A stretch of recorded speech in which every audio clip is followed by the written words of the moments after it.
আজকের এই গল্পটা শুধুমাত্র ছাত্রছাত্রীদের উদ্দেশ্যে। একদিন 4 জন ছাত্রী এক জায়গায় বেড়াতে গেছে, মানে ঘুরতে গেছে। গিয়ে মানে সেখানে এতটাই তারা মত্ত হয়ে গেছে যে তাদের এক্সাম টাইম মিস হয়ে গেছে, তাদের খেয়াল নেই।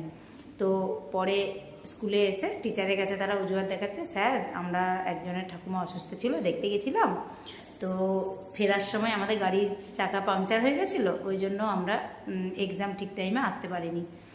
তো ঠিক আছে, স্যার বলছেন ঠিক আছে, তোমাদের কে আমি মাফ করে দিচ্ছি, তো তোমাদের এক্সাম নেওয়া হবে, আর কিন্তু তোমাদেরকে আলাদা আলাদা রুমে বসানো হবে। বলছে ঠিক আছে। এবার আলাদা আলাদা রুমে বসেছে, কিন্তু তারা কোশ্চেন পেপার খুলে দেখছে তাদের সবার একটাই কোশ্চেন পড়েছে, সেটা হচ্ছে গাড়ির কোন চাকাটা পাংচার হয়েছিল। তো তারা সবাই আলাদা আলাদা উত্তর দিয়েছে। তখনই টিচার বুঝে গেছেন যে ওদের গল্পটা কী হতে পারে। তো যাই হোক, স্টুডেন্টদের উদ্দেশ্যে বলা যে টিচারদের কাছে কখনো মিথ্যে কথা বলবে না, কারণ তোমরা এটা ভুলে যেও না যে ওই টিচাররাও একদিন স্টুডেন্ট ছিলেন।